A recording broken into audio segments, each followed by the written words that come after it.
Je suis révolté. Oui, je suis très révolté. Après avoir vu ces vidéos humiliantes et dégradantes du Premier ministre Pascal Affi-N'Guessan circuler sur les réseaux sociaux avec en fond sonore la jubilation des auteurs. Que vous êtes bien content, que vous n'avez rien, que c'est de l'intox. Ces vidéos sont une immense honte pour notre nation. Elles sont une torture pour l'homme politique que je suis. Ces images sordides me rappellent la souffrance, la douleur, la honte et l'humiliation que l'on ressent impuissant aux mains de ces geôliers. Et ces souffrances, je les ai connues pour les avoir vécues en 1997. Nous avons appréhendé Soro Kibaforo Guillaume. Quand à l'issue d'une chasse à l'homme, la police m'avait appréhendé, menotté, injurié et tabassé avant de me présenter au ministre de la Sécurité d'alors. Pour que je puisse être présentable devant les caméras, on m'a permis de prendre une douche.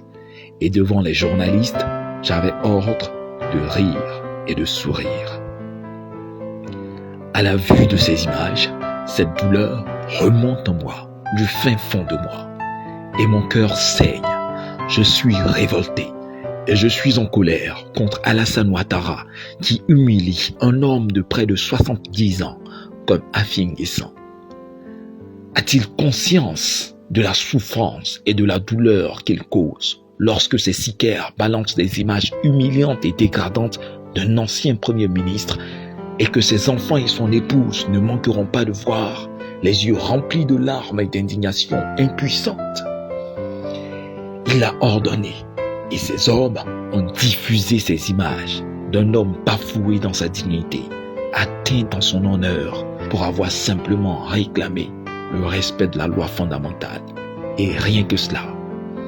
Je suis Affi-N'Guessan parce que ces scènes où l'on vous arrête, vous battant sauvagement le dos, les fesses, les jambes, je les connais. Ces scènes où l'on vous demande de sourire face à la caméra après vous avoir torturé pour délivrer un certificat de bonne conduite à vos tortionnaires, je les ai vécues aussi. Ils ont fait cette vidéo pour humilier Pascal Affi-N'Guessan, pour tuer en lui sa masculinité, sa dignité, son honneur, et non pour rassurer le peuple. Je souffre avec lui pour notre patrie commune, la Côte d'Ivoire. Je m'exprime ici, non pas en tant que dirigeant politique, mais en tant qu'être humain. Alassane Ouattara est allé trop loin dans l'outrage à la dignité humaine.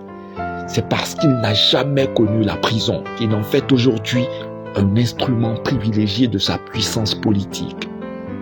Mais nous, qui avons été arrêtés, malmenés, torturés, filmés et montrés à la nation, exhibés comme des bêtes de zoo, jetés plus bas que terre, nous ne voulons plus revivre cela.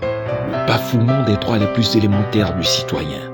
Nous disons plus jamais cela. Le Premier ministre Affi-N'Guessan sait que s'il ne dit pas ce que ses geôliers lui ordonnent de dire, il devra s'attendre à recevoir des coups violents, une électrocution ou être soumis à la diète noire pendant plusieurs jours. Non, Alassane Ouattara n'a pas le droit d'autoriser qu'un leader politique soit livré à des jeunes soldats endoctrinés, déterminés à humilier. Et je suis en colère contre Ahmed Bakayoko pour avoir organisé ce genre de mise en scène horrible. Il est doublement coupable, lui qui a connu une prison plutôt accommodante.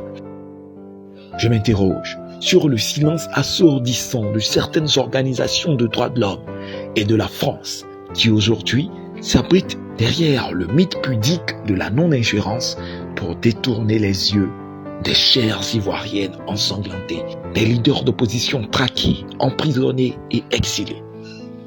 Aujourd'hui, nous en sommes à plus de 100 morts en 2 mois.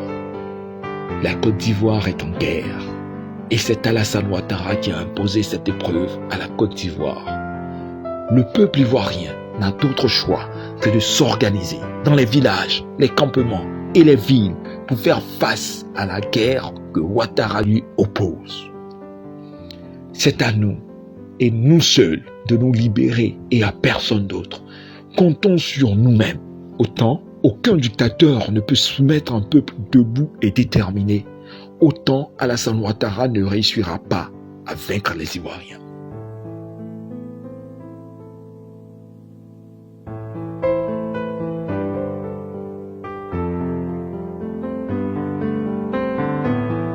Il partira, c'est le sens de l'histoire et c'est l'aboutissement ultime de la lutte de notre peuple opprimé.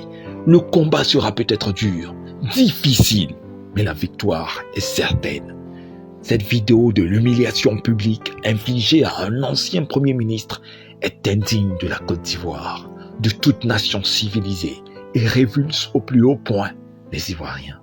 Elle provoque le dégoût envers ceux qui en sont les auteurs et c'est cette répulsion mentale qui alimente la détermination de ces jeunes femmes et ces jeunes hommes qui se battent courageusement face à la dictature.